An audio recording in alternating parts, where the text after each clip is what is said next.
Okay, now we are recording. Yep. Well, we're back at it again. Hey, children, what's that sound? It's the Wideworld Comics podcast. What's going down? So, I don't know. That was not funny. Cold start. I can edit it out. No, it's fine. Yeet? Yeet. Yeet it? You want me to yeet the start of this podcast? Yeah. Well, okay, what were we talking about again? Well, the natural evolution would be to talk about television shows. But intros, I'm your host, McKenna Hamilton. With me, as always, is my brother Logan. Logan here. Present. Locomotive. Yes. Try Crook. Fry All my aliases. Yeah, I go by many names. I do. But you may call me Tim? Hobo Master. Hit Um, cigarette. It's been a long time since anyone's called me that. There's no big updates. To let people know where I am, I just finished page 23 of 34 of issue 3. So, see if I can't speed up production somehow. Yeah, gotta keep working on that. I mean, it's not like I'm doing nothing. You have thousands of fans waiting with bated breath. Oh, come on, don't make fun of me. I'm not. That making fun joke of you. might not age well. You don't know. Well, that's what I'm saying. I'm reading the future. I'm not. Okay, maybe I was making a mean joke a little bit, but yeah. A little bit. I don't think there are any other updates. The other thing I wanted to talk about is I've been reading a lot of Shonen Jump. For people who don't know, Shonen Jump is like the weekly anthology manga series that comes out in Japan. Basically, all the anime you know are based on stuff that was serialized in Shonen Jump. So I just thought I'd check it out. What the hell? I mean, we're a comics-based podcast, so give us something to talk about. Or, Yeah. Me to talk about and you to be the wall. Yeah, basically, I haven't really ever looked at any Shonen Jump. I have read probably or I've even only tried to attempt to read 2 manga, and I think that was One Piece and Hunter x Hunter, and I did not continue to read either of them. Those are all Shonen Jump. I think Dragon Ball Z is Shonen Jump. I think they license some manga from other companies, but I'm not sure if they may just directly own everything. But yeah, basically, if a big anime or big manga is making a lot of money and it's not Shonen Jump, it's kind of a big deal. Or it's off genre, like it's a really adult horror series or a romance or something aimed at young women. Is One Punch kind of off-brand, or is that... One Punch Man is a webcomic. Yeah, so it's not Shonen. No, it was completely independent. I didn't But know if it turned think, into Shonen or something. I think that they do run the updated version of it. Oh, really? Yeah, I think they're the ones doing that. But the original webcomic's its own thing. I could see that. But yeah, Dragon Ball, Naruto, One Piece, Bleach, The big ones. Hunter x Hunter, and yeah, we'll get into a few series that they got running currently. You might hear dog moaning. There's always dog moaning. Moaning's a weird word for it. Dog sounds. Whimpering. But yeah, I didn't even bother putting together a list of top 10 TV shows. I usually have my top 10 lists. I'm not as big into TV. When I binge watch things, anime does take up a larger part of that. But let's talk about that a little bit before we get into the manga, just so we keep up this pattern of, we did top 10 movies, we did top 10 video games, so top 10... TV shows. Oh, TV shows, right. Or anything like that we've watched. My number one, obviously, right off the bat, would be The Last Airbender. Starting off at number 1. Or did you start... Well, that's all I can think of. Yeah. That's my favorite thing, and it obviously informs on a lot of my creative decisions, for those of you reading my comic. And, yeah, just a perfectly encapsulated story, and everything about it's great. The characters, the overarching story, the animation, the world that they've built.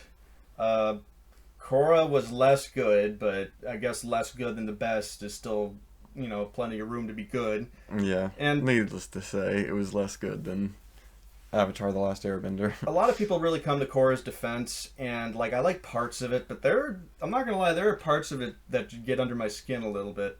I have not watched it beyond probably like halfway through the third season. And yeah, I mean, it just didn't. That's a lot. I guess. Well, how many seasons are there? Maybe There's 4. halfway through like the second season. There's more Korra than there is Last Airbender. Yeah, there's only 3 books of Airbender. You know why that is? Why? Shyamalan. There was going to be a 4th book, and they canceled it so that Shyamalan could make that shitty movie. Really? I did not know that. Doesn't that just break your damn heart? Although now they're doing this whole thing with Netflix. There's like a live action adaptation. There's like a continuation or a new series or something. They're big of Avatar: The Last Airbender? Yeah, they're I big heard into the that. licensing. Yes, they do love that. And I thought the live action thing kind of came out already. Did Did it it? not? I don't know. Other than Shyamalan's, I don't think there's been anything. I just know they've been talking about it. And the pandemic slowed everything down, so Of stuff course. we've heard about like a year ago, still or two or 3 years ago, could Yeah. still be 2 or 3 years out. Yeah, no, that's probably what happened with it. Um, Yeah, I would put that at my number 1 as well. would you? Yeah, I mean, yeah, like I said, I didn't have a list for my other things, so I'm probably not gonna have a list for this. Yeah, I'm just going off the top of my head. Also, the story for The Last Airbender, the 4th book is kind of in the comics, which are so-so. I think the main creators are involved in those. They already did something for Netflix, The Dragon Prince, which is a fun, interesting little show. It's definitely not Last Airbender level, but I don't think I've seen that, and I've watched quite a few Netflix animes, to be fair. Um, Is it really an anime, or is it just... It's a cartoon. It's like Oh, yeah. it's CG, but it's Oh. kind of cell shaded looking, and they do this Like- weird frame. The frames are really low, so it almost looks like animated. Dorohedoro kind of thing, or... Yeah, it looks like that. It looks like Okay. Dorohedoro. Fair enough. That's not Shonen Jump, I don't think. No, that's another Netflix anime that I've watched. Like I said, I've watched a few ones. I think the most recent one that I've watched and told you about is Miyasuke, the Black Samurai, Black Boatsman, whatever you want to call it. Him. I don't know what the actual comic is called, but the anime is just called Miyasuke. I don't think it's based on a comic. I think Oh, really? yeah, it's entirely its own anime. I mean, Because I can see that. people criticize it because it's this historical piece about an actual historical figure, the Black Samurai. He's an actual person who existed, but in this anime adaptation, they throw in magic and giant robots and shit. Yeah. Which evidently was the creative input of the main composer that does the soundtrack. I can totally see that because, yeah, it's, what's his name? Flying Lotus, I think. Yeah, he has some funky music, and, his name is plastered all over the intro, and the intro plays his music, of course. And I think it definitely brings an interesting aspect to the show. It definitely kind of Americanizes it a little bit more. But, All the fantastical elements. yeah. Well, I mean, just having him, produce it and, Flying make Lotus, music Hidden for it. Daffodil. Yes, that's his full name. Yeah, what else was I gonna say on that? Oh yeah, it kind of reminds me of, I can't remember the name of the other one, but there was another anime that Jaden Smith voiced and kind of helped produce. Yeah, that's New Yokio. Yes, yeah. I just remember some joke about a giant Toblerone. That's all that I remember from that. Which I guess is because they were sponsored by Toblerone. Really? I don't know. Oh, I can't think of any other reason they'd have a bunch of Toblerone in it. Yeah. I mean, I wouldn't be surprised if they just outright sponsor them because it's very blatant. But yeah, I think, yeah, that was the most recent Netflix one, was Yasuke. I do like it. I think it appeals to me more than the average anime watcher. Kind of gives me, oh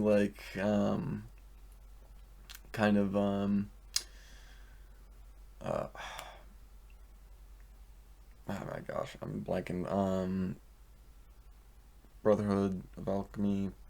Oh, Full Metal Full Metal Alchemist. Alchemist Brotherhood. Yeah. Really? Kind of gives me those kind of vibes. I guess that's just because of the American or English voice acting, which is passable, which is kind of rare. That was honestly one of the most surprising things about it to me. Um, I will say, maybe not the best like character arc so far. It was only like a 6 episode special thing, short series, so it can't really have much of a character arc in there. But Yasuke's only 6 episodes? yeah, Oh, okay. I believe so, 6 or 8. All right. So Yeah. what other TV shows that were like? A lot of them are cartoons. Another thing that really informs on my creative decisions is something like Samurai Jack, and the other works of Gandy Tartakovsky and like Craig McCracken. That's the kind of Invader stuff- Zim. Yes, Yeah. a lot of Invader Zim, definitely with the like dark humor and sadistic tone. Yes. Oh yeah. When I was a kid, I mean, Samurai Jack was my shit. I would like stay up at night to catch it on Cartoon Network, the like late Toonami or whatever played at night on it, or whatever it played on at night. Yeah, the entire 5th season was only on Toonami. Did you ever see it? Yes, I did. What'd you think? It was good. Actually, come to think of it, I'm not sure I watched the last couple episodes. Oh, okay. I'll save it then because I was definitely going to talk about that. Yeah. Yeah. I mean, I watched like most of it. You know, I saw the majority of the story and like met the girl. I can't remember her name. Ashi. Ashi. Yeah. I was just going to call her Terror Strong. Man, yeah. I mean, like you could probably call like 20% of all like female cartoon people Terror Strong. Mm-hmm. Honestly. And they're not usually dissimilar, so... No. Um, Yeah, other TV shows. I also liked Gandy Tartakovsky's Symbionic Titan. Like I mentioned to you, how that weirdly... Like I took a lot of character inspiration from that show, oddly. Like a lot of my like villains look like villains from that show and stuff like that. And which is weird because that show did not last very long, and I wouldn't say it's like... I wouldn't put it on my top 10, but... You know, I still like it, and it was still a very unique thing, especially to run on Cartoon Network. Yeah. Because Speaking of which, they have like high school girls trying to do like seductive dances and get the nerds to do their homework. And there's a lot of shots of like people from like their ass up. oh yeah, like you're still talking about Symbiotic Titan, right? Yeah. Yeah. No, there's definitely like it has those like transformation scenes where it shows them like transforming like head to toe. Yeah. And it just like pauses like on the butt like blatantly like. Well, this is a children's cartoon. It's a very anime thing where their clothes just like explode off them and they're standing naked for like 20 seconds. Exactly. And then the new clothes appear on them. Yeah, I guess they were kind of leaning towards that. Yeah. Yeah, I'm thinking a lot of cartoons now. It's kind of got me thinking of cartoons. Yeah. I was talking with our mom the other night. Wait, you have the same mom as I do? No way. Huh. Yeah, I thought we were adopted, actually. How come we never run into each other? I don't know. Only for these podcasts. Anyway. No wonder your commute's so short. Oh my gosh. Yeah. Well, I'm traffic can be bad sometimes. Yeah, I'm always like, get over here, and suddenly you're there at my bedroom door. Yeah. Traffic on the I-80 can be rough this time of day, though. To be fair, there's a lot of dogs on your way over here. There are. As far as I was talking with our mom because we are brothers. Not sisters. No more jokes. Is that it? Anyway, yeah, and apparently, like way back when we first got like television, like one of the first cartoons that we were watching was Johnny Bravo. Like one of the, I'm not sure if like that's entirely accurate, but I can totally see that. Like when I think of Johnny Bravo, it's the kind of show that I was watching at like my earliest memories. Definitely a classic piece of Cartoon Network there. Yeah. Another one that's vaguely adult too, because he's always trying to like seduce women. Yeah, and they're always beating the shit out of him. Yeah. Yeah, no, I mean, he's straight up trying to get into their pants. It's no secret. There's that feminist agenda showing its ugly head all the way back in 90s cartoons. Disgusting. But as far as live action goes... yeah, that's what I'm having trouble thinking of right now. Breaking Bad?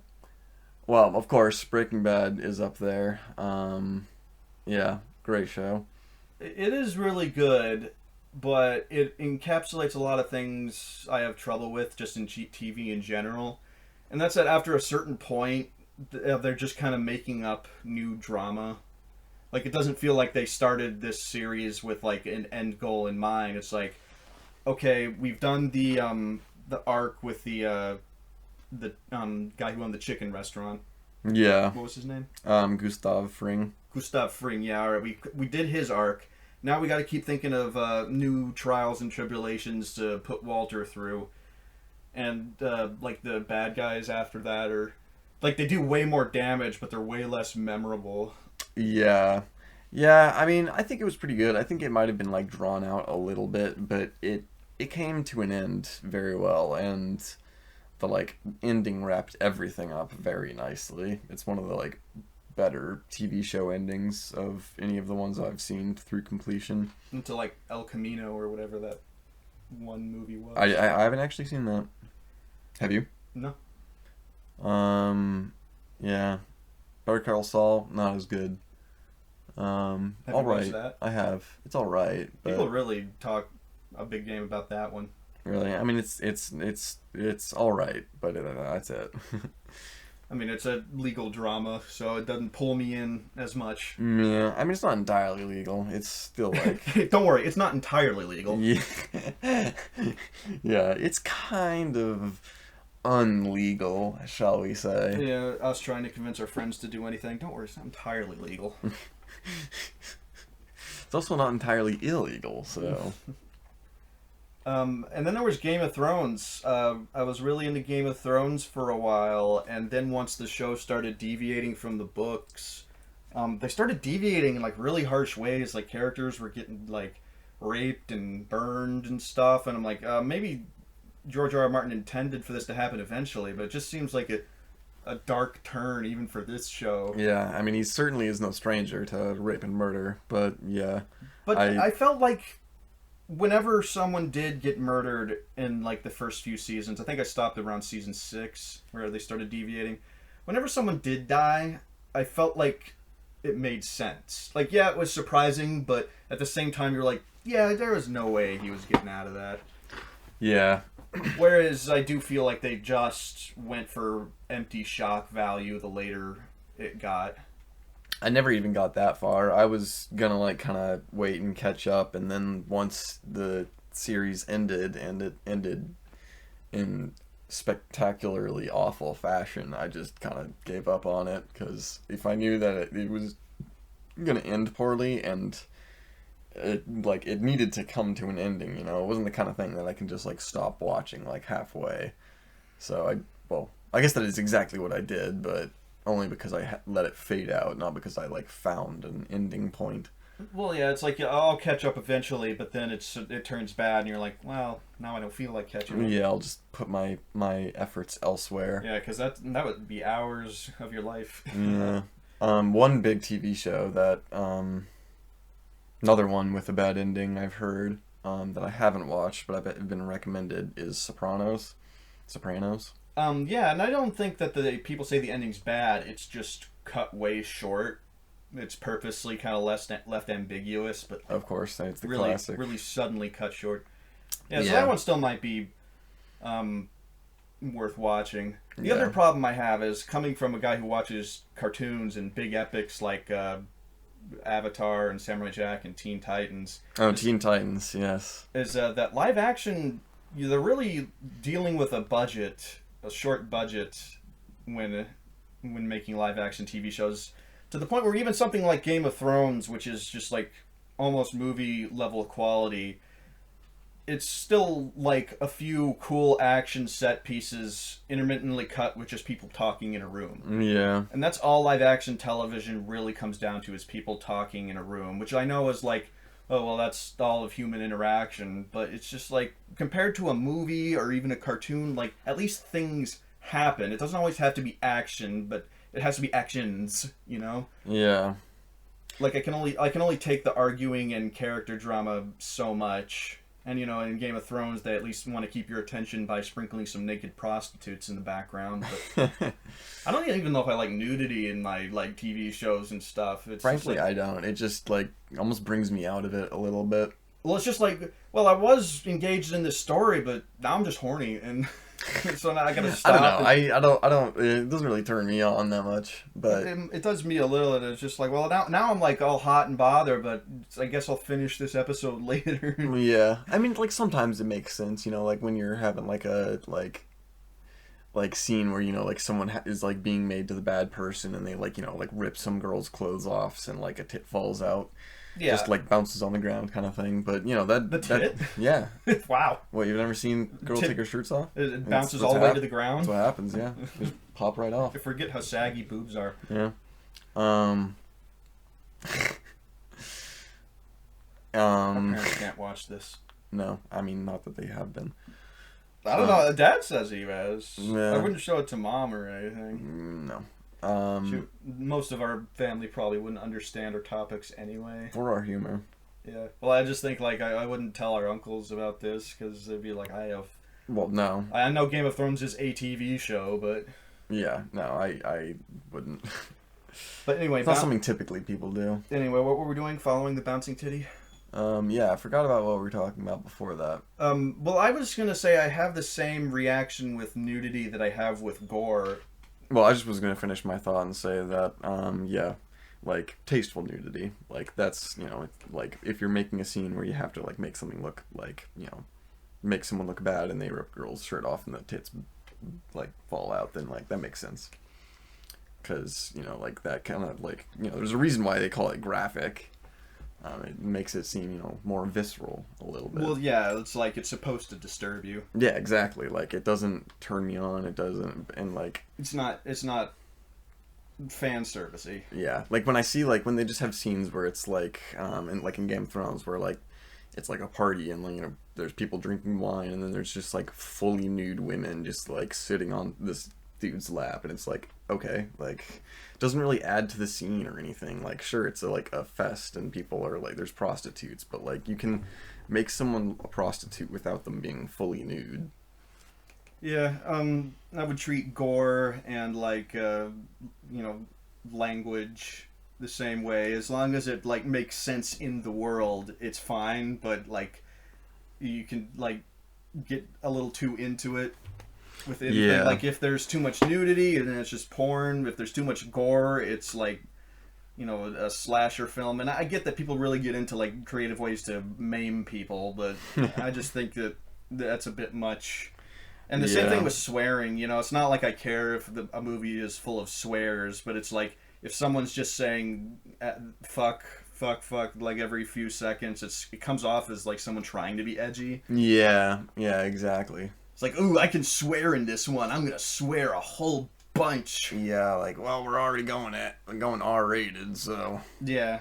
Like, I think we brought this up with the first season of Love, Death, and Robots. Yeah, I was gonna ask if we had talked about that already, which I guess we had. Had we? I don't know. I can't remember. I can't either. Love, Death, and Robots, really good, but you can tell that Netflix was like, alright, each and every one of these shorts has to have nudity, swearing, and gore. Yeah, like, not or. It's gotta have each. So even the one that's the silly... I guess it's in the name.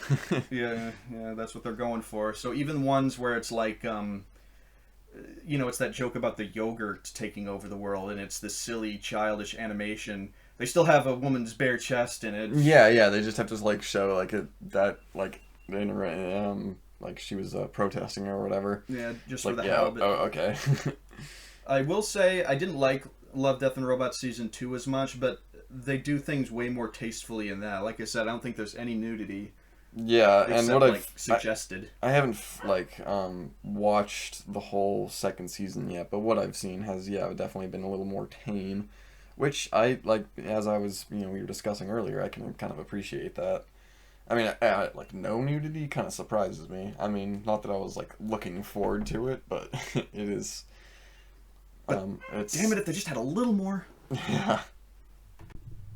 I don't know if I put Love, Death, and Robots, like, on my top 10, but it's up there, just as an experience. Yeah, I mean, yeah, it is what it is. It's a gathering of shorts that were developed from short ideas, and I mean, you can kind of tell like that none of them were like thought on too hardly before they just went ahead and animated it.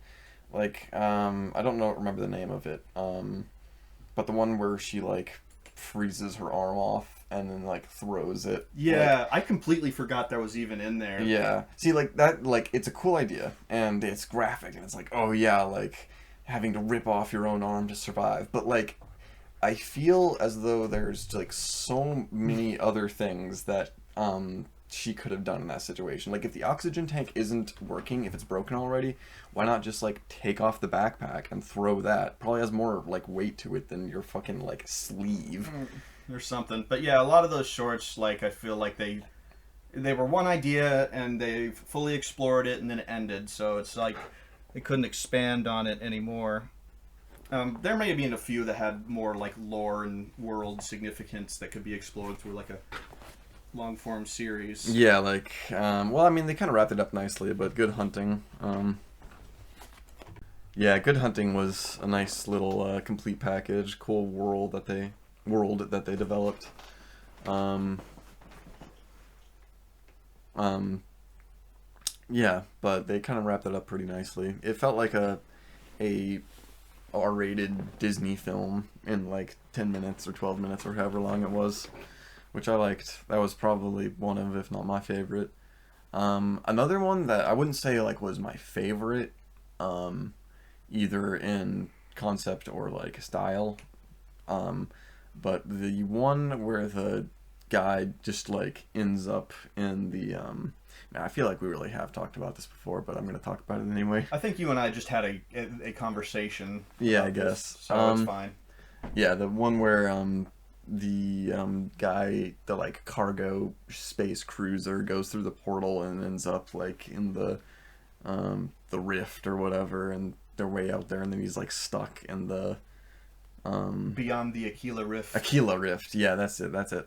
Yeah, and I love that one. that one shook me. Like another thing that I feel like if it was like if it was like its own story, they probably would have like got more of the like why didn't they just do this kind of thing.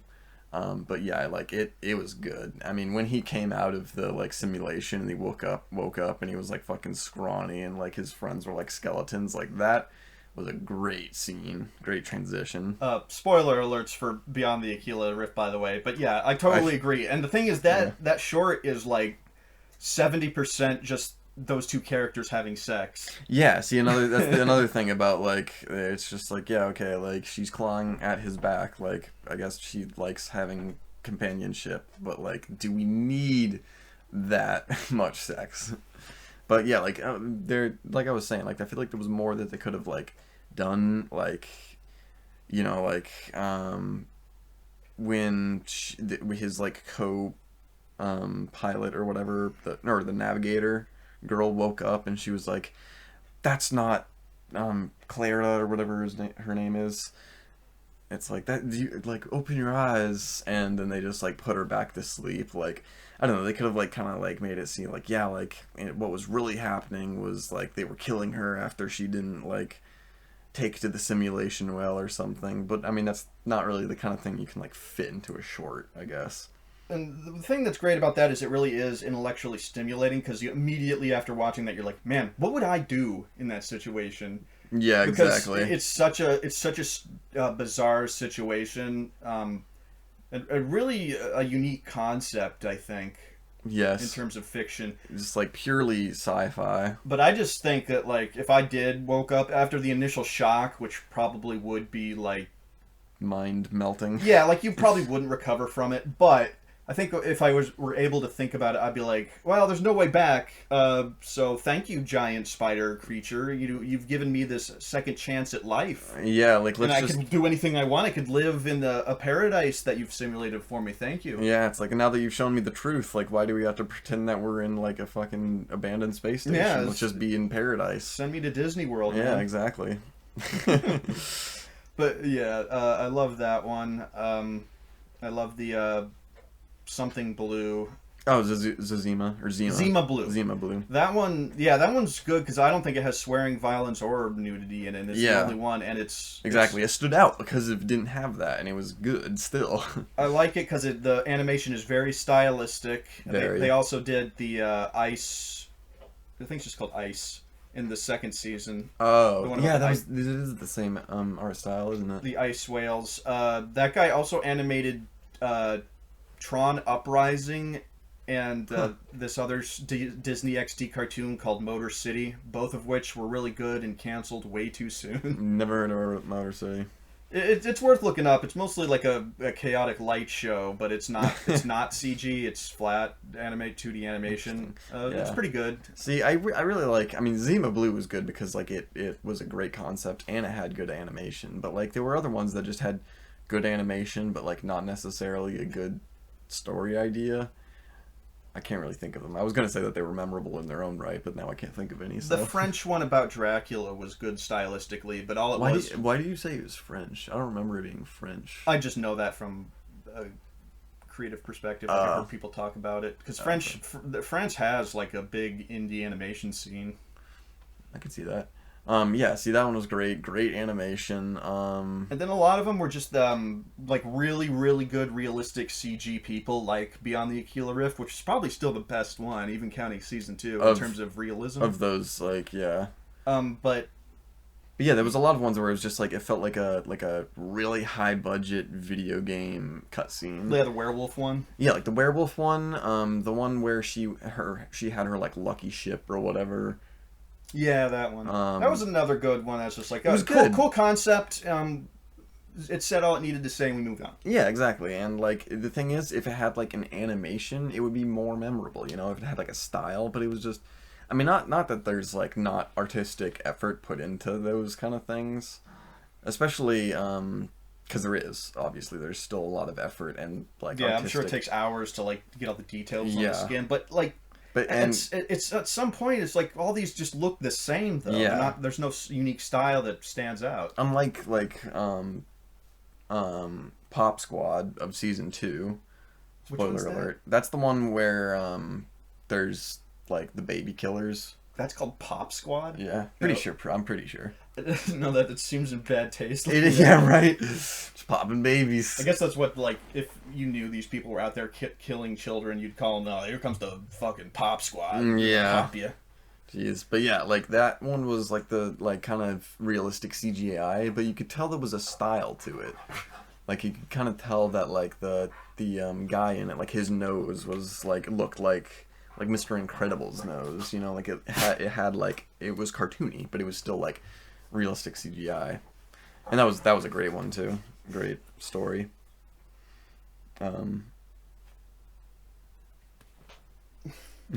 Dogs. That's all right.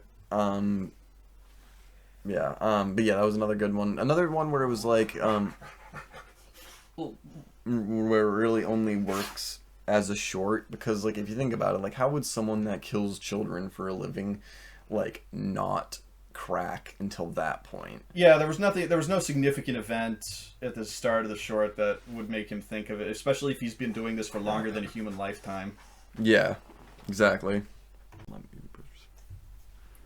I was gonna say about the Good Hunting's definitely my favorite. I think the animation's fantastic and the concepts and all of it. Yeah, it's amazing. And I love the steampunky world getting built. And you almost think, well, this is one where you could totally expand it into a whole series because there's just this massive world to explore. But on the other hand, teasing it's almost better. Yeah, exactly. Like you can kind of expand it like in your own mind, and like I was talking about it earlier, like it's just wrapped up so nicely by the end, you know, like you could expand on it, but like I don't know why. Yeah, and then the whole short would just be like a C plot compared to something else that you come up with that would, you know, be able to take a whole season to get to the conclusion of. Yeah, exactly.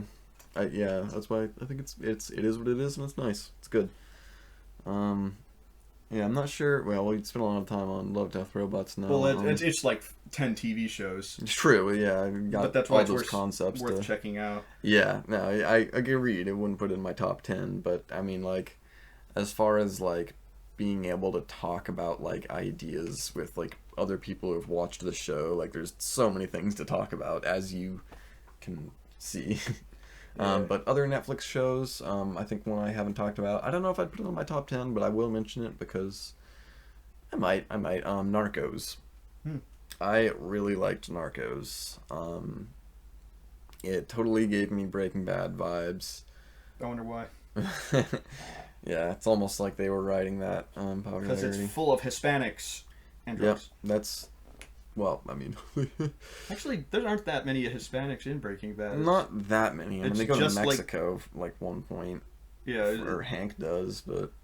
You just know there's, like... Where's Hank? Enemy drug cartels. Yeah. Yeah, Narcos is great. I mean, it's historic. I'm kind of a sucker for historic stuff, you know, because they'll, like, flash, like, real photos that they took of, like, this real drug lord, like, dead on the ground. And it's graphic, but it's you know, it's real. They made a drama of history, and it's a good drama. And then they had to ruin it with magic and robots again, just thrown in there haphazardly. Just like Yasuke. Breaking the realism. Yeah, spoiler alert, that doesn't happen in Narcos.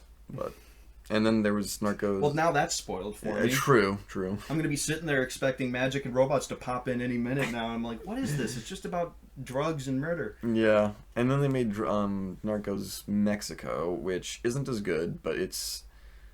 Well, okay, I'd say it's not as good in that it's like, oh yeah, it's not about, like, fucking Pablo Escobar, but it...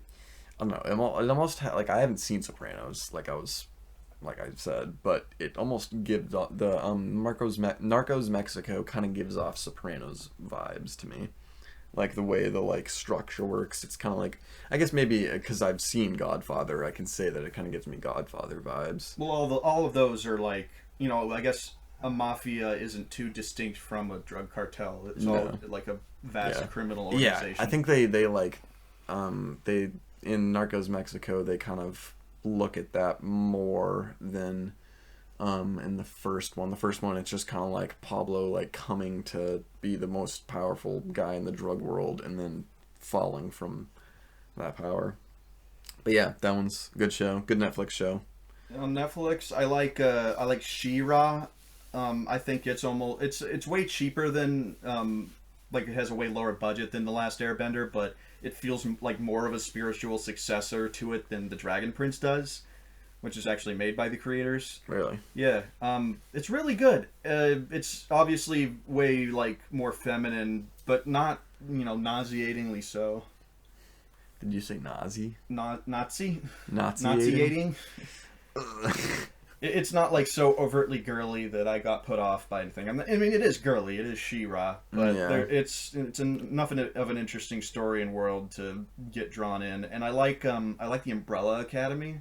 Oh yeah, I think we might have talked about that again on this, but again, you can definitely tell the budget constraints because like the one dude who's half gorilla, like in the comic, he's literally just a human head on a gorilla body.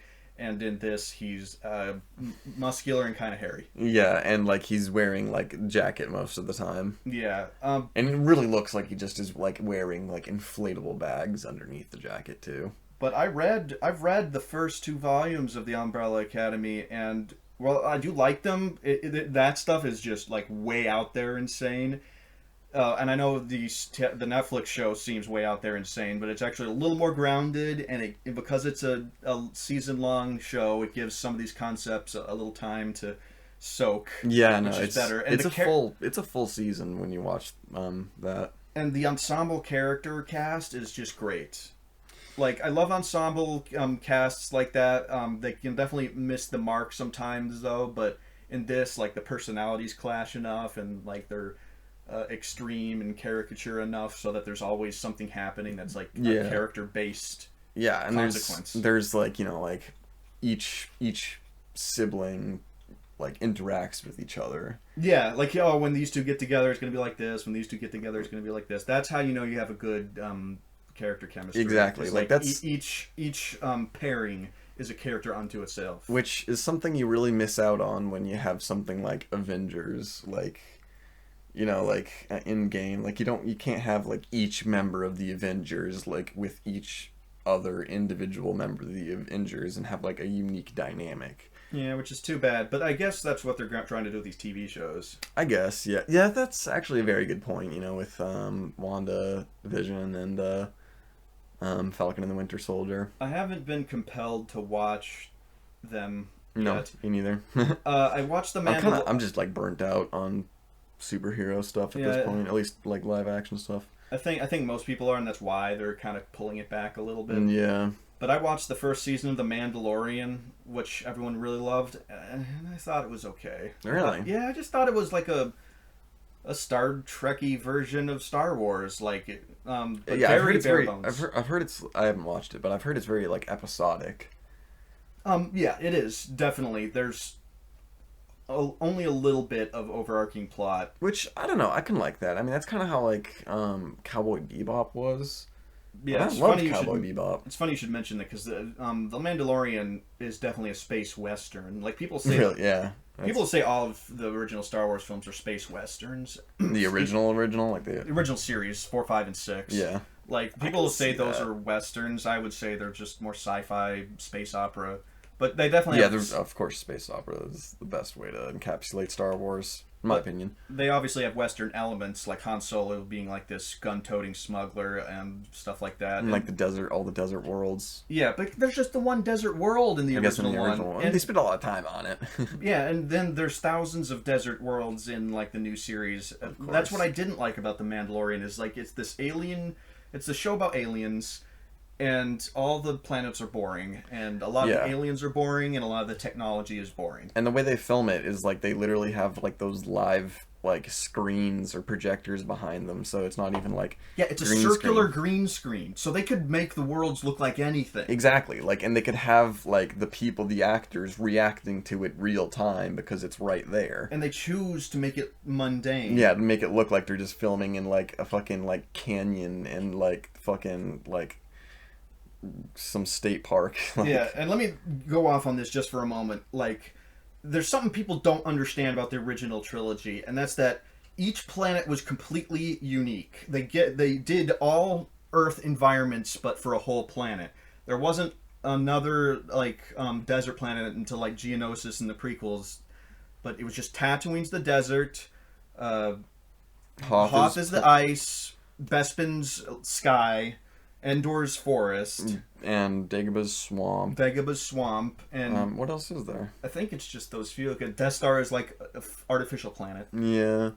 And they go back to Tatooine again, which is fine. I'd almost prefer them just stay on Tatooine other than going to another planet that's just exactly the same. And I will give credit where credit is due. At least Jakku, where they started the new series, it's like, okay, this is the ruins of War Planet. Yeah. Like, there's a bunch of crashed ships. Interesting. If you look at the art book, though, the ruins were, like, always there, but they were going to be, like, on a wet world or a mushroomy world. So it's like, well, they purposely walk back the creative decisions sometimes. Yeah. I mean, that was, like, the best part was, like, the ruins. In that part and in, I forget which one was the other one, but it was, like... Rise of Skywalker? The, like, sunken Star Destroyer. And that was the most unique planet in the whole trilogy is because it was a planet of big waves and stuff. Exactly. And, like, it's interesting. I mean, just, like, the derelict Star Destroyer alone was, like, enough to make it more interesting than, like, the whole of, like, any other planet without those kind of features. Yeah, and I get it. No one's showing up to a Star Wars movie to see the planets, but... I mean, like, you are, kind of. In a sci-fi movie... Aren't you? Like, yeah. We want to see the other worlds. Exactly. All right, moving on, because I could fill a podcast with my complaints on this stuff. Yeah. Mandalorian's not bad. I just thought it was kind of boring. But like going back about like talking about comic books and stuff. And TV shows. And there's a nice segue in there. Yeah, thank you. The Walking Dead. Yes. Oh, I have to mention Invincible. That's the segue. Thank you. So Walking Dead, another good show that kind of shit the bed, and started as a comic book, has Steven Yeun in it, who voices Invincible. Yeah, and Mark Grayson. The comic book is written by the same guy, whose name So they must be friends, or like... know someone. Kirkman must have gotten like the same producer that he's friends with to work on. The producer's like, well, I like working with Steven Yeun, so... Yeah. But yeah... I was really into The Walking Dead for like the first 2 or 3 seasons. Yeah, like the first two, great. The third one, pretty good. Fourth, meh. And then like, I don't even know what. Like, Stopped caring. yeah. Going back to like what I was saying about Breaking Bad and how they're just making up new drama. Walking Dead feels like that to Yeah, an extent. that's like It's like one of the worst examples of it. yeah, because it's like, okay, eventually the zombies would all rot or freeze, or you just move north or to a place there weren't as many zombies. Yeah. But we got to keep having problems because we got to have a TV show. Yeah, and like I get like yeah, like there's the human like element of it, and like there's always gonna be like drama, but like I feel like at some point, like when the people that like when the problem makers of the groups just eventually get filtered out, because there's always going to be a crazy person, and in a survival situation you don't just like get along with them, you know, you fucking like put you like Yeah, are you going to be a problem like up front? Are you going to be a problem because we're gonna have to deal with you right now? yeah, exactly, like this is life or death, like if you're gonna cause problems, like we're gonna kill you. Like Yeah, that's definitely how you'd have to be. and like it would yeah like well, like it would eventually work to something with that. I wish that they had kind of developed more on the like the cure in Washington DC. Like it didn't have to end there, but like you could have said like, oh, like they were delivering a enzyme that was in Boston or something, and now we got to go there. Well, it's just like did every other country's CDC also yeah, also disappear, suicide bomb themselves. Oh my god. Oh god, that was so dumb. But yeah, and it gets even worse in something like I watched Jane the Virgin for a while, which is a fun little like parody of telenovelas. That's a Netflix, right? Or it's on Netflix. Yeah. And eventually, like, especially with a show like that, like I like the characters, so eventually I'm just tired of them getting put through all this bull crap. It's just like, man, Yeah. like it's hardship after hardship after hardship. Oh, then their husband dies. Oh, then this drug lord's after them. Oh, then they break up. It's just like, Yeah. I like them too much to see them go through all this horrible stuff. So like, but I know if they stopped going through horrible stuff, it would just be the end of the TV show. Yeah, So exactly. That's the I just had problem. to stop watching because I was like, well, I'm caught in this loop. That's kind of how I felt about Ozark, another Netflix show.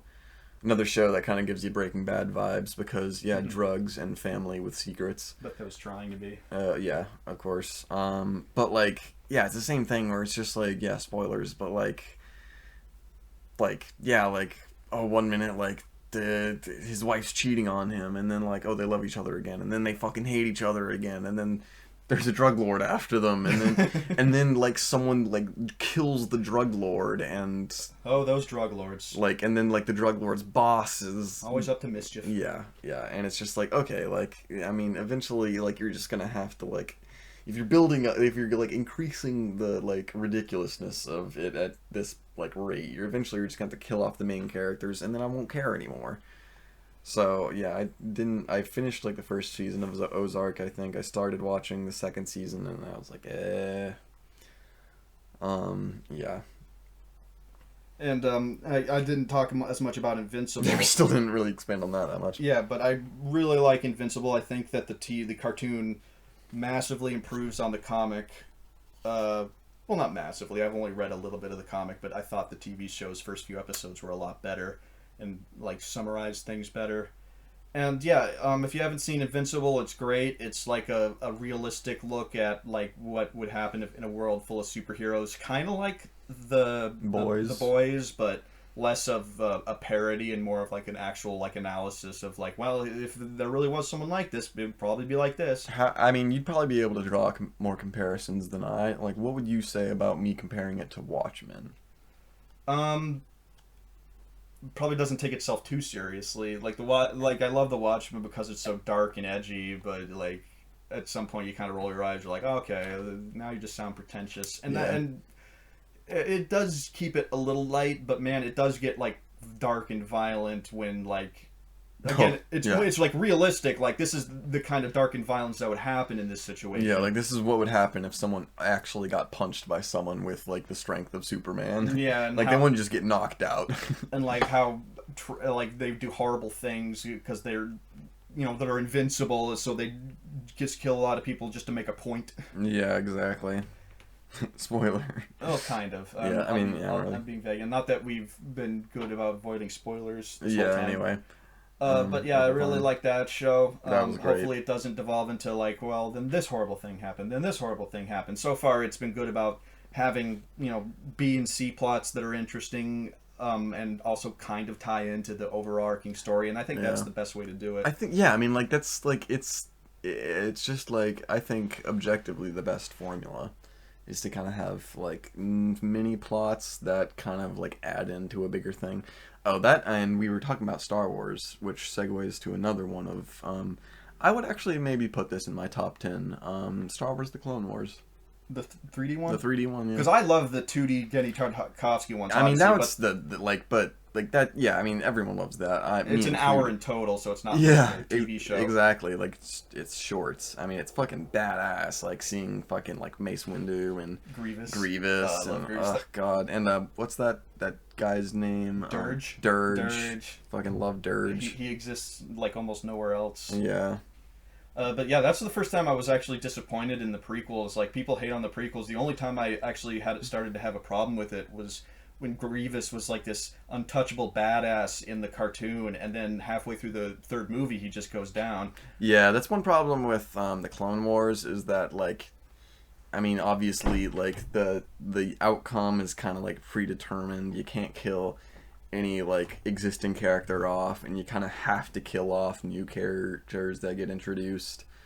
But and you can't even have, like, Anakin and Grievous meet up, because in the beginning of Revenge of the Sith they're like, oh, you're shorter than I expected. Yeah, which they do. Of course, they do meet up, so there's, like, little, Well, you can only do so much with, like, some like, it's not even a prequel, it's a sequel prequel. It's centered between two movies that you can't wiggle out of. Exactly. That's, like, what I'm saying. But, but for what it is, it's good. Like, it has short plots that get wrapped up in, like, 2 or 3 episodes, and they kind of, like, build in. Because they do develop, like, Anakin and Padme and Obi-Wan, and, like, they show them growing, and Ahsoka. Yeah, and the great thing about these series that have the overarching plot is it's never anything too complicated. It's like, oh, Aang has to defeat the Fire Lord. Oh, in Invincible, there's this big secret, and kind of know what's going to happen when the secret comes out, but you, like, stick around to see how that plays out, and in the meantime, there's all these other factors that start to play into it. Yeah, exactly. That's what makes a really compelling story. Yeah, that's what I like so much about the Clone Wars. Like, it kind of keeps you coming back. Like, even though, like, no one's gonna die, like, if in an episode, like, that ends with, like, R2, like, getting...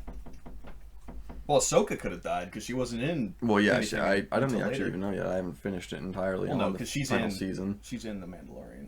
Oh, is she? Which, yeah, as an adult. Spoiler. Okay. I mean, I know she's not gonna die. They're not gonna kill her off. I thought they were. I thought that was gonna be because, like, the first time they introduced her, I think it was in, like, the actual theatrical movie of the Clone Wars. Yeah. It was like, oh, letting go of his Padawan will be the biggest learning experience for him.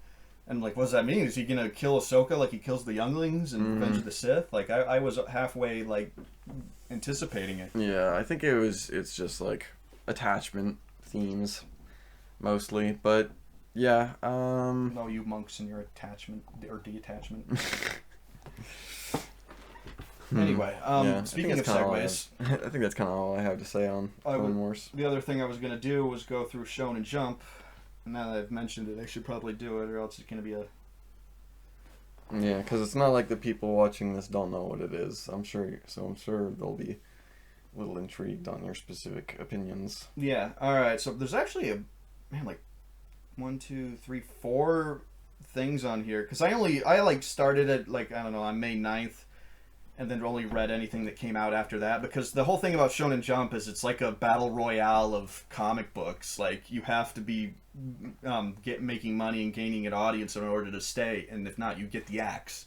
So there's plenty of things that get the axe and just don't continue. 2 episodes or 2 series. Yeah, and it doesn't even matter who you are. The guy who wrote Naruto started writing another one, and a different artist drew it, but it didn't draw any audience. It just got fucking cut. It got cut, and it was interesting. Samurai 8, I think it was called. It was like a space samurai thing. Interesting, but I can kind of see why it got the X and didn't draw as many people.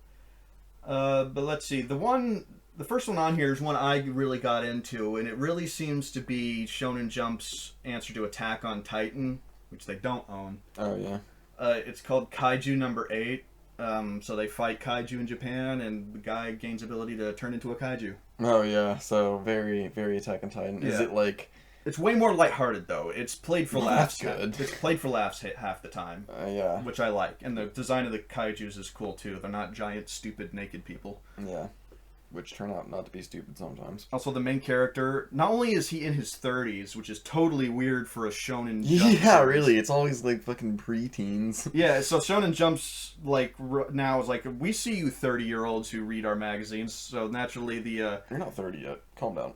but you get what I'm saying. Yeah, It's yeah. like they know that there's older people reading it because the guy starts out and he's like this schlubby dead-end career 30-year-old. Yeah, that's Then- kind of how I felt like One Punch Man was kind of targeted at, like people that actually were like late 30s, like single dead-end job. Yeah, so finally something for the middle-class white man.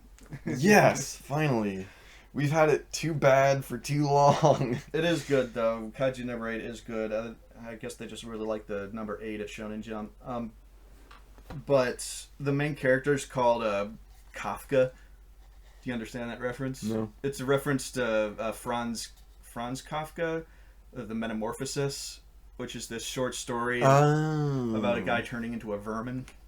Yes. It's like That's right. Yeah, once you said Franz Kafka, yeah, I got it. Yeah, a big starting point for like anything where a guy turns into something hideous. So they call that Kafka-esque. Oh, yeah, like The Fly. Yeah, so it's weird to have this Japanese guy named Kafka Habino, but it was an interesting reference. It sounds kind of Japanese, so it works. Yeah, kind of. And that's one of 2 things that are released exclusively like on the Shonen Jump app and online, so this doesn't actually exist in their physical book or physical volumes. So they're trying something new, they're trying to keep up with the digital age with this and my other favorite one, which I'll talk about in a moment. So both of the ones they have headlining this new online thing are good in my opinion. They're aces. What's the other one? We'll get to it in a moment. I gotta go down the list. Another one I've read, Ghost Reaper Girl. There actually seems to be this push not only to appeal to 30-year-old men, but to women as well. Oh. Yeah. Feminism strikes again. Yeah, there it is again. But women of course read stuff and watch Naruto and Dragon Ball and all that other stuff. Of course. It's just weird because Shonen Jump is literally like young man Jump.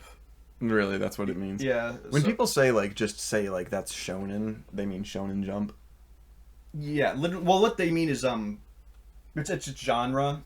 Yeah. So it's like a young boy learning to grow up, and usually something supernatural. Okay. They learn to control their powers. So shonen is a genre. Shonen Jump is like a venue. It's a magazine. Oh, magazine. Yeah. Yeah, Shonen. That's what we're going through. Venue's It's a just the weird stuff word, but- owned by Shonen Jump, and most Yeah. of it is Shonen. Publisher, I guess, is probably Yeah. a better word for it. It's also the second, or it's like in the top 5 franchises in terms of how much money they've made. For So like in terms of what the most money-making franchise in the world is Pokemon. Oh. And then it's like Marvel and stuff like Hello Kitty and also Shonen Jump. And Dragon Not Ball. Star it's- Wars, Star Wars is on there. I forget where, but it's not. Star Wars isn't big on China of course. because of rebellion and stuff. So I don't think it's as big as some of this other I stuff. bet this podcast also isn't very big in China. Hey, shout out to any of our Chinese listeners, Yes. just to be sure.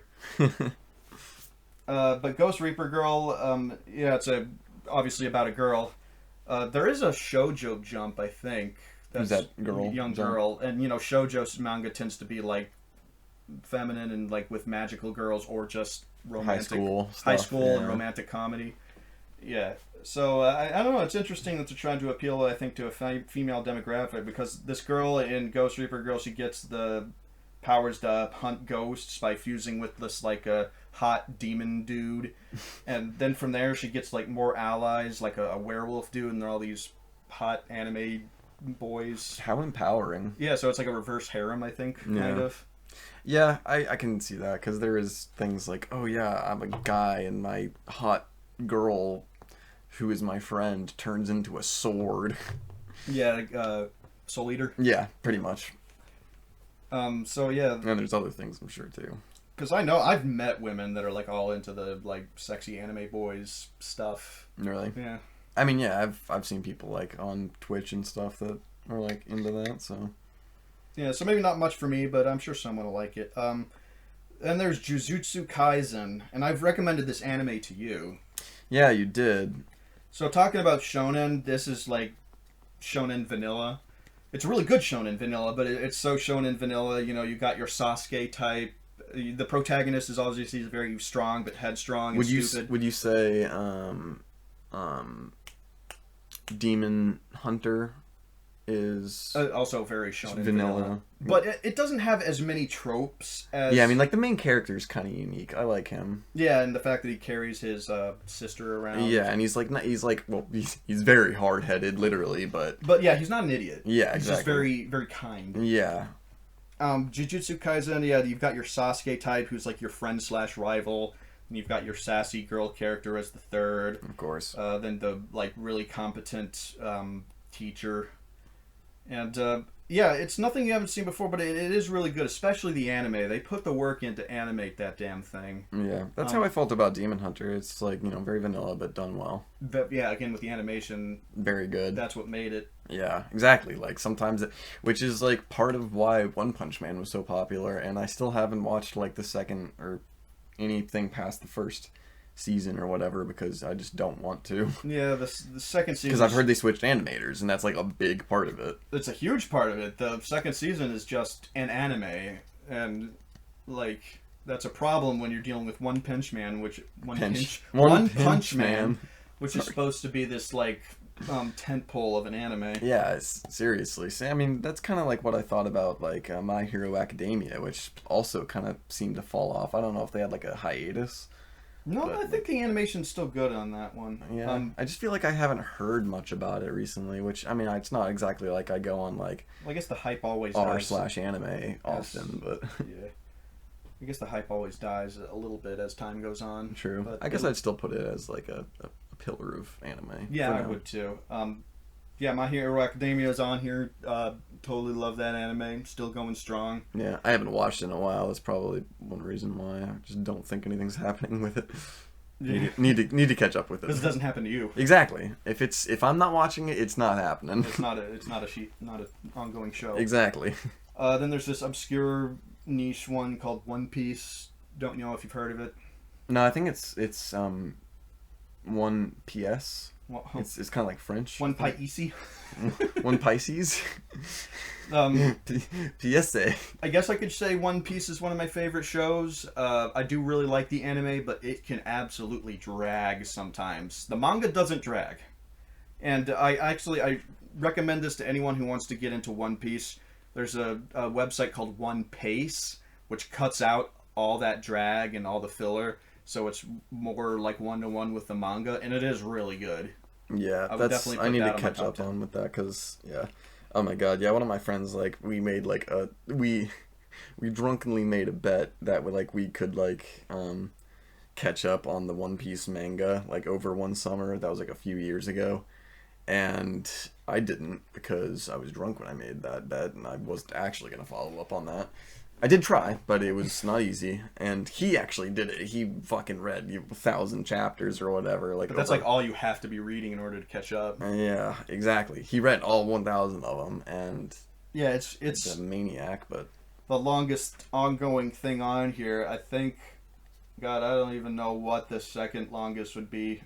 My Hero's only at 314, and One Piece is at 1,014.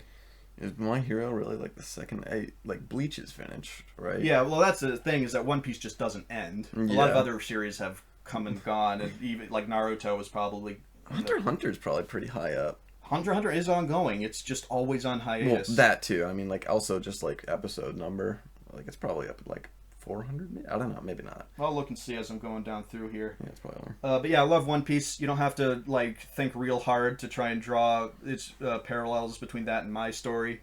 People on a boat looking for treasure. The crew, building a crew.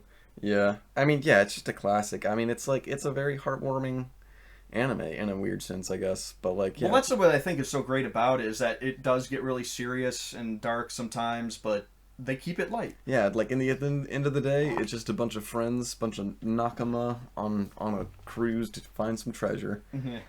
We're on a cruise. We are. That's the theme, kind of.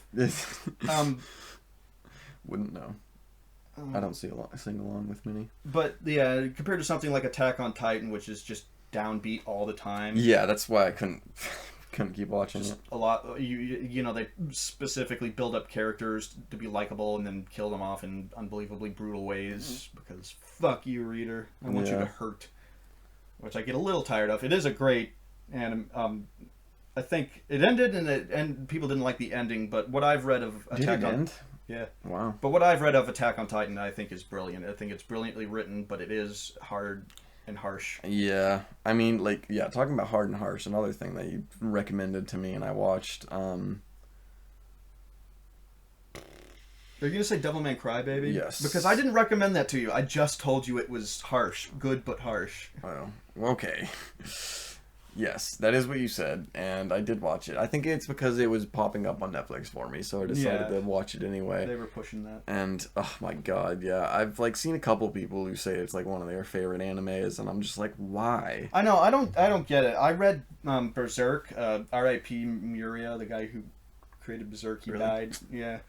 But I almost couldn't get through it because it got so harsh. There were times with all the rape and murder where I was just like, I have to put this down. I'm getting an anxiety attack. Yeah, see, sometimes it's what, like, some things do. It's just, like, it just makes me feel anxious. It's like, I'm trying to entertain myself, not give myself a heart attack. I know, and when people say they're really into stuff like Devilman Crybaby and Berserk, I'm like, there's really good parts of it, but also I have to wonder, like, but are you just, like, desensitized to all of the horrible shit? Yeah, like, because I'm still traumatized by it. I'll think about it lying in bed, like, oh man, those poor people, because it's kind of historically accurate. Yeah, in a way, like, you know, the medieval times were not good to live in. Exactly. I mean, it's just, just like scars you and then leaves you with that. Like, I just don't know, like, what's enjoyable about that. And it's like so short and there's like not much there. Like, how can it be like your favorite anime? Like, yeah, Devilman. Yeah. Yeah, it does end abruptly. Yeah. It's like I wouldn't say it's bad.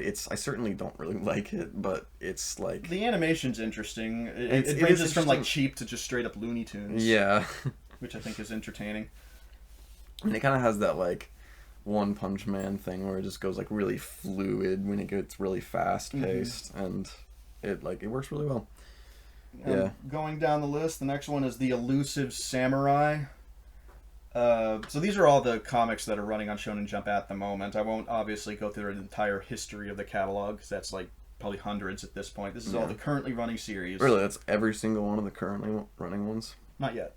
Well, I mean, like, I will go over all the ones I've read. I would think that's like a big publisher has like, you know, dozens and dozens and dozens of ongoing series. Well, it's not like Webtoon where it's just like anyone can sign up, so they have like a catalog of thousands of ongoing. Like, they keep it elite, you know. It's like a TV channel. It's like they can only run so many shows at once. So if they're not drawing an audience, yeah, I guess like Dark Horse probably only has just like a few comic series going. The thing is, like, they do release this physically each week in Japan, so it's a black and white comic book that's like novel sized each week because it's an anthology. Oh my god! Oh, yeah. I can't imagine being a fan that actually reads all this. You'd fall behind.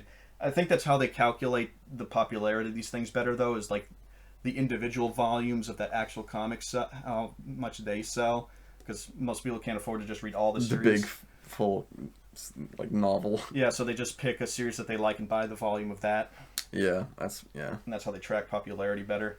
But The Elusive Samurai, it's historical. I don't think there are any magical elements. Like, there's a guy who says he can tell the future, but it's like, oh, he's probably just a fraud, and everyone jokes about him being a fraud.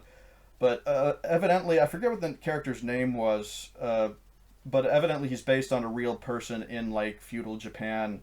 It was like this guy who's he was a royal, and his family got killed and overthrown by one of their best soldiers, and he goes on the run. And I guess that's all there really is to it historically. But in this, they make him out to be this guy who's running is like his superpower. So he's super good at dodging and being elusive. Oh my god. And getting away. I mean, isn't that kind of like what samurais are? I guess that's more like of a ninja thing. Or a Ronin. Yeah. Who's like a masterless samurai. Yeah. Yeah, true. So it's weird because it's kind of lighthearted and funny in places, like with the fraudulent fortune teller, but then it's like super harsh because it's feudal Japan, so you have like kids getting beheaded and stuff. So it's a bit jarring tonally, and I don't know if that concept of him being able to run away super good is going to be like, I don't know how you're going to expand on that into a full series. He would be super popular in elementary school. He's the best runner we got. You've never seen someone escape like him. The next one's Blue Box. So he's into badminton, she's into basketball, and she was going to go big, but now her family's moving away. But he convinces her to stay and pursue her dreams instead of moving away with her family. So she finds a family to stay with.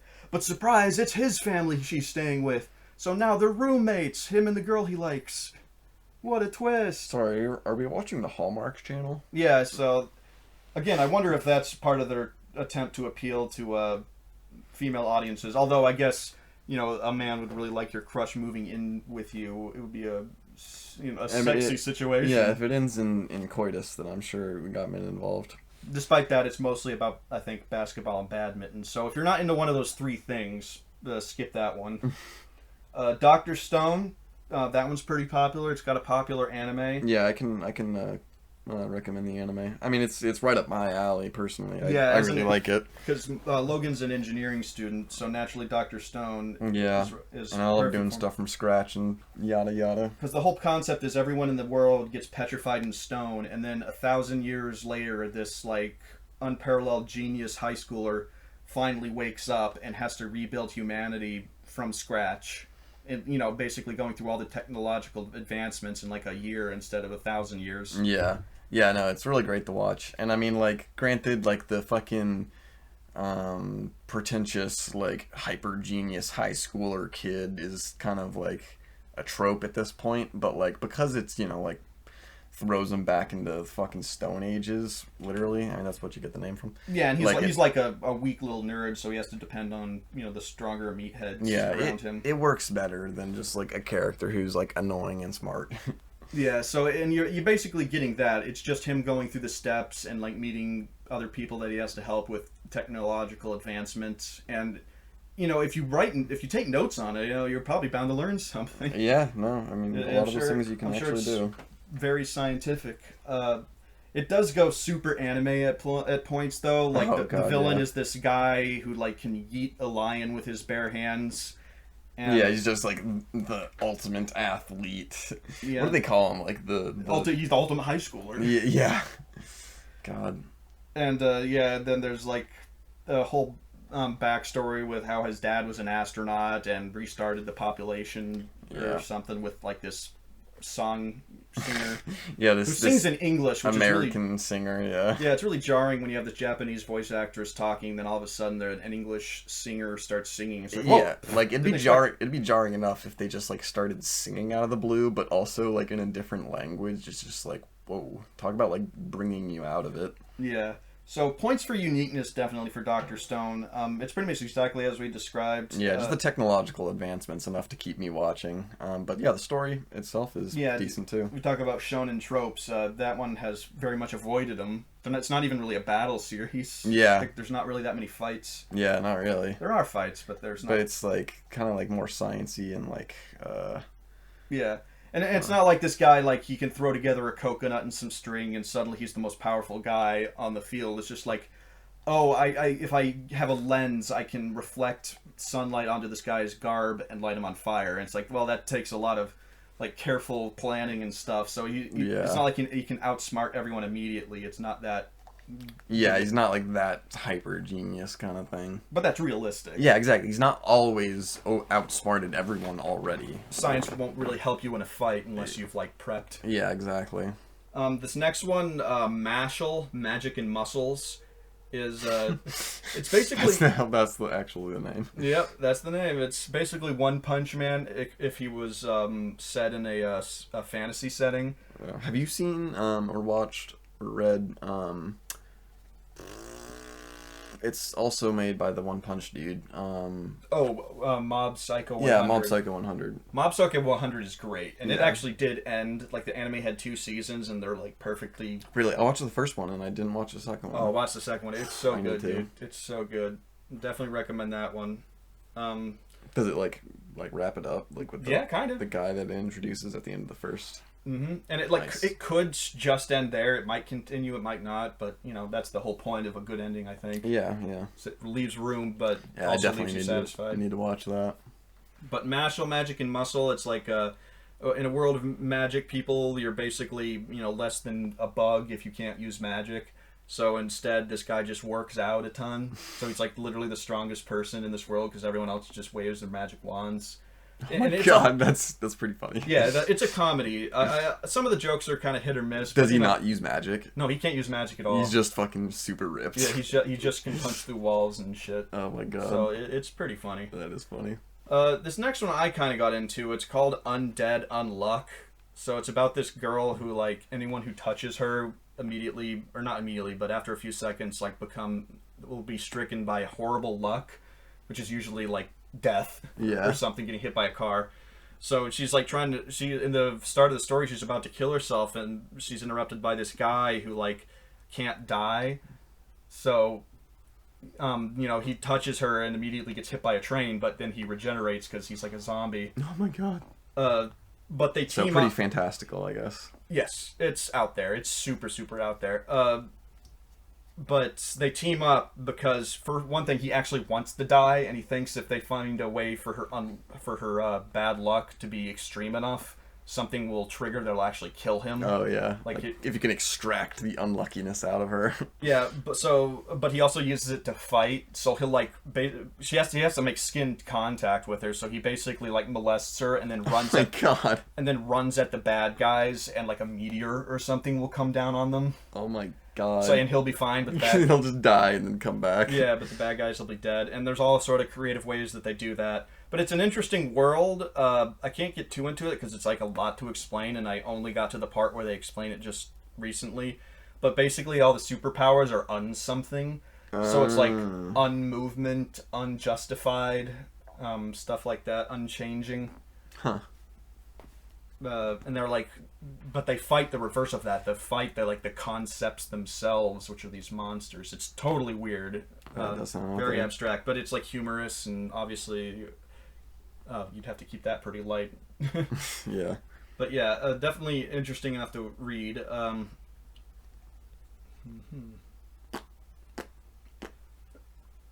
There's one that I did read on here that doesn't show up anymore. Did it finish? I don't know, because when I go on the official site, it's there, but reading through these, it's not. What is it? I forget what it was called. It's like, shit, Miyazaki Love Triangle or something. God damn, how come it's not on the... Not that. Because I'm looking on my phone, but if I brought it up on the actual website, it would be there. But it's just about this kid who's a demon hunter, and he has to protect his childhood best friend, who's this girl that attracts evil spirits because she's got magic or something. Mm-hmm. But then a demon curses him and turns him into a woman, and that's the plot. I don't know. There's gender bending or gender change stories are not uncommon in stuff like this, but I don't fully understand the point because I feel like all the only differences and the only things that would really happen that are different are stuff you couldn't show. Yeah, right. Like, oh, I'm gonna fucking touch my tit now. Yeah, basically. But I and unless they're gonna jump into the social ramifications of how society treats women differently. But I thought those... Even then, it might be just a little bit too... Well, I feel like those concepts are a little too lofty and complex shonen. For a shonen magazine where the guy's a demon hunter. Yeah. So I don't think they'll focus on that. I think we have enough demon hunters already. Thank you very much. And there's Witch Watch. This guy is tasked to protect this witch, but she's super clumsy, so it's like each chapter is just like her using a spell to try and help something, and then it goes horribly wrong. Oh yeah. So the humor in it's kind of like meh, but it is fun to see these like spells, like how creative they go off the walls. The guy almost looks like real. From far away he did. He's an ogre. Really? Yeah, but all that means is that he has horns underneath his hair somewhere. Of course. I don't know why anime do that. It's just like, oh, you're a werewolf. All you have is a tail on your butt. Yeah, that is hidden when you wear like any piece of clothing. Yeah. Black Clover. So I really enjoy this anime. I've been recommended by a couple people. It's stupid as hell. Like, really? Yeah, like it's definitely like just like confused. Like, I don't know. I don't know how to explain it, because sometimes it's really hype. Other times it's like, why are you making these unnecessarily confusing plot lines? It doesn't make any sense, and I don't know, it's just a show about wizards and magic, so nothing unique there, but it does manage to get really hype sometimes, and the animation can be really good. It can also be completely paper cutout at times. But I just finished the second season, wherever the anime just recently ended with him fighting the Dark Triad. It was really hype and really good, but that's way into it. So is it kind of like what would you like compare it to? It's like an homage to like every shonen cliche you can imagine. You got your Sasuke type. They all want to be the greatest Hokage. Oh, I mean Wizard King. Wizard King. What is this? The fucking Ku Klux Klan? I can't believe that's called the Grand Wizard. Yeah. If you had any doubt that the Ku Klux Klan are just a bunch of sweaty weirdos, they call themselves the Grand Wizard. Yeah, like is this the Ku Klux Klan or is it Dungeons and Dragons? Yeah, like KKK or DD. Jesus. So that's our dark jokes for there's your political insert for this Japanese manga to rundown. But I do like Black Clover. I can definitely see how it's not for everybody. But would you recommend the show? Yeah, I guess. People get annoyed with the voice actor for the main guy, but it gets better over time. And I do love the demons. When you eventually get to the demons in it, they are like actually like spooky, which I gotta give them points for. Sakamoto Days. It's a so the world's like greatest hitman retires, marries a woman and has a kid, and just spends his days running a little, dollar store gas station shop. But of course, his old life sometimes catches up with him, and it's meant to be funny because he's this chubby, unassuming old Japanese guy with a mustache. But he like can take out all the hitmen that are coming after him, and I don't think he like ever says a word. Man, this sounds less like a shonen and more like a average American action movie. Yeah, it does. It sounds like something Vin Diesel would be in. Yeah, or I was thinking like fucking like De Niro, just like old man De Niro. It's very Way of the House Husband. I'm sure you've seen that advertised on Netflix. I have. Have you seen like No. I haven't seen it, but I've seen like clips, and it's just like the animation just looks so bad. Does it? Like it'll just like hold on like the same frame for like 20 seconds, and like nothing will be moving, but he'll be talking. Oh, great. Yeah, that's what I talk about with paper cutout. Yeah. I guess they save their budget for the more action scenes. Yeah, I guess. But sometimes. But if you're a show about like a house husband, then sponsored by Netflix, you'd think they'd have some money. Yeah, seriously. We're sponsored by Netflix. I wish. It's half of what I've been. Well, I guess anyone can get a show. I guess you should try a few scripts, send them in. The next one's Candy Flurry, another one about a young girl. And what do girls like? Sweets, of course. So this one's all about sweets. It's basically One Piece, except all the powers are sweet involved. So she has the power of lollipops, and she fights a guy who has the power of donuts. How does that make sense? Macarons. I don't know. They just like they mix it up. So for her, the lollipops are like a giant hammer that she can hammer down on people. The guy uses donuts, can like trap you in a donut, or even use them like wheels. It's so out just there. Like they like just spawn out of thin air kind of thing. And then another girl uses like ice cream, so she just has ice powers. So yeah, why delineate Candyland shit? Yeah, I don't know. It's interesting enough. Typical shonen plot lines, but it's interesting enough. And like Tokyo was destroyed by giant lollipops, so she's got to like hide her identity because she also can use lollipops, even though she didn't destroy Tokyo. Oh my god. I know it's weird because it's totally this like 9/11 vibe, except there's giant suckers. Yeah, like fucking racial stereotypes, but also everything is made out of candy. Mm-hmm. So that's a pretty weird one. So let's go with something a little more down to earth and normal with Hard-Boiled Cop and Dolphin. Yeah, that's pretty normal. So it's pretty much exactly what it says. Hard-Boiled Cop gets kicked off the force for being too hard-boiled. So he gets reassigned to this little island town, and his new partner is an anthropomorphic dolphin, and only he seems to notice that that's weird. But they have to protect this little girl who's like wanted by this deep sea cult, and like the villains they fight are like sea creatures that are like posing as humans and are like based off of stereotypes of human criminals. Huh. I have no idea. I've read like the first 3 chapters and it's all just weirdness like that. That is pretty out there. This is a simple concept though. High school family Kokos. What is it? Kozoku. It's this guy, this middle schooler. It's his first day of high school, and it's the first day of high school also for his dad, his mom, his sister, and his cat. What? And they're all going to be in the same class together. It's just his family decides to also start high school, and they don't really explain it much more than that. But thankfully, the kid has like realistic reactions of what your reactions would be if your family decided to attend high school with you. Yeah, like what the fuck are you doing? So like everything else is normal and people act normal except for his family who just decide to go to high school. Like no one else reacts to it either. Like it's just like chill to his other classmates. Well, they're really weirded out. They're confused at first, but then like the dad wins them over. It's like, come on, everybody, let's just enjoy the fruits of our youth. Oh my god, it's so weird. That does sound quite bizarre.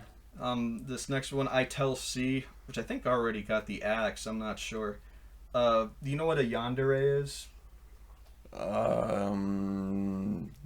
Is that the like girl that is like seems mean on the outside, but no, that's a tsundere. A yandere is someone who is a girl who's so obsessed with you, she's like psychotic about it and will like murder people who get close to you. Oh yeah. So it's that, except she uses that power to be a criminal investigator. So she literally like falls deeply in love with the criminals she's investigating.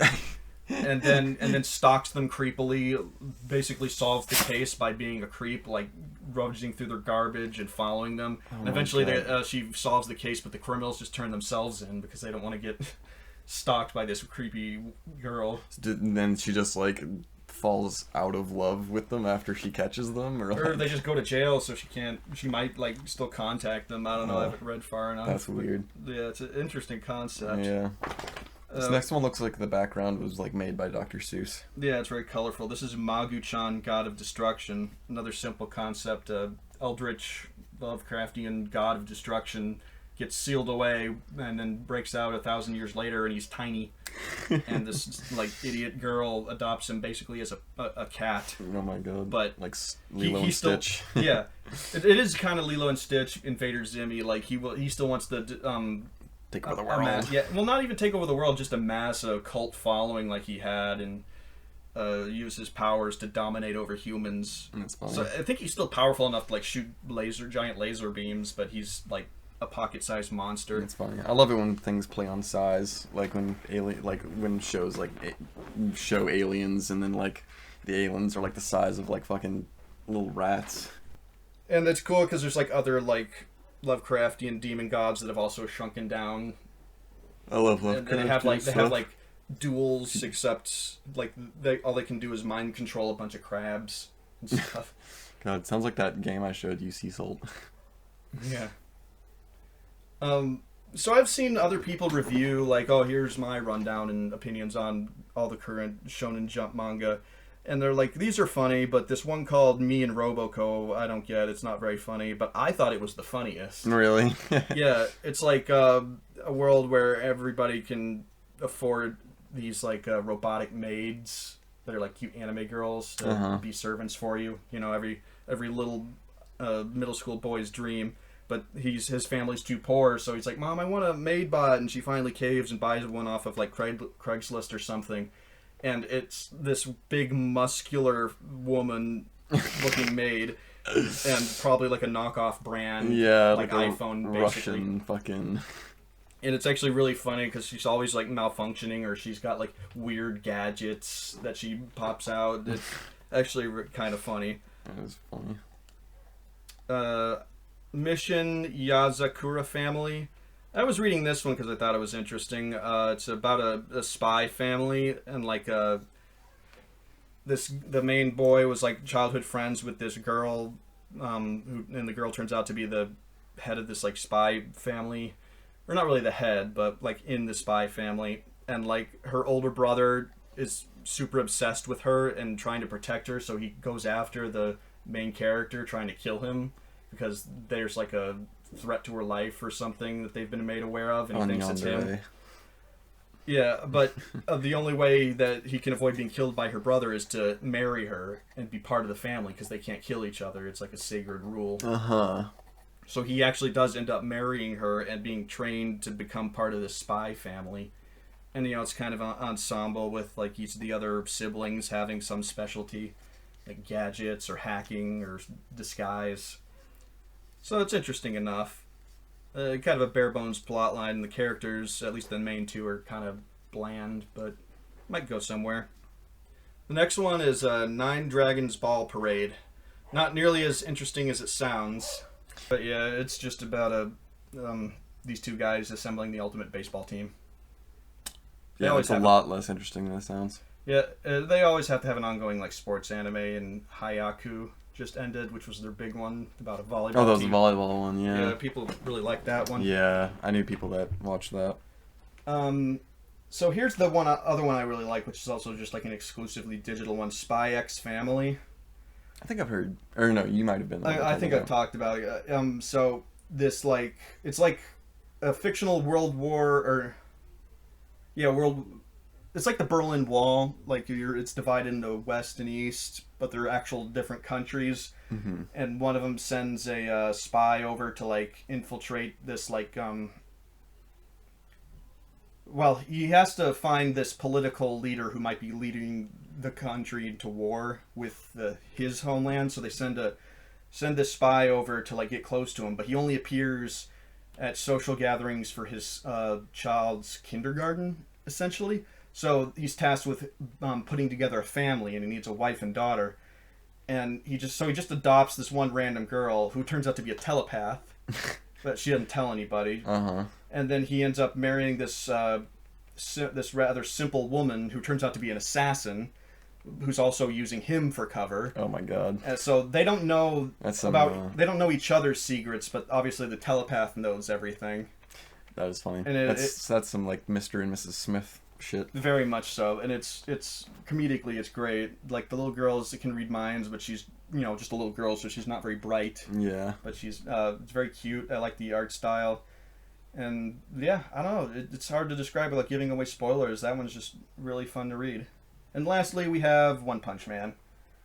Again, I don't know if they're the only ones that show this manga, or if they just have it licensed. Actually, there's one after that I did read. A Gravity Boys.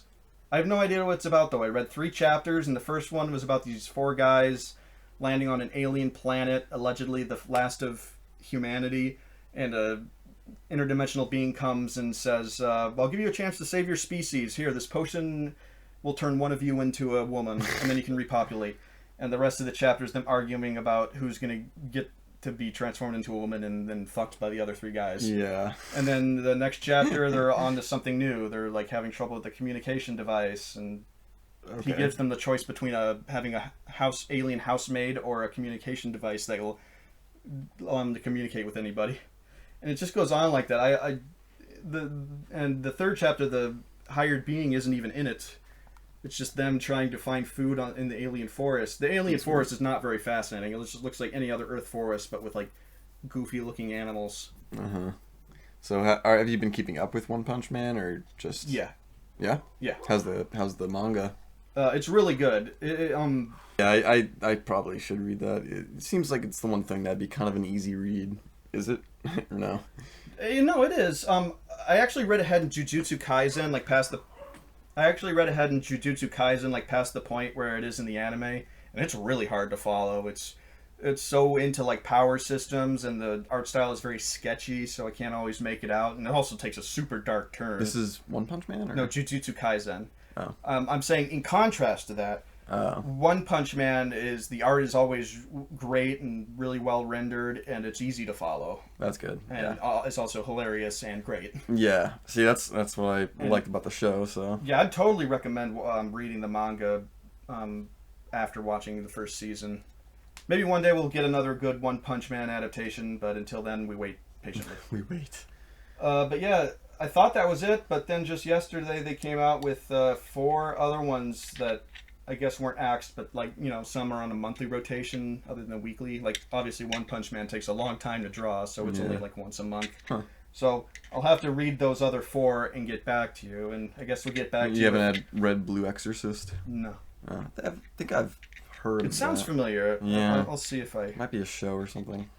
But yeah, and we'll come back to you with any TV shows we think of.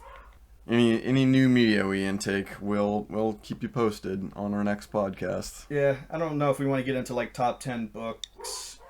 Well, yeah, I don't think we're going to do like a top 10 books or anything. No, I'm very visually focused with all this stuff, so like comics and TV shows, video games, movies. Yeah, I do love books, and I write some books. I could go over some good books, but like honestly, a few of them would be nonfiction and boring. Well, we'll put that as a footnote, because it does qualify as entertainment, and a lot of that stuff ends up being adapted into It's true. good media. So maybe we'll mention that next time on our podcast, along with any TV shows we forgot. That's our dog barking. She really wants to go out. Yeah. Yes, and so between the time constraints and dog constraints, we will be ending it here. But thanks to anyone who's listening.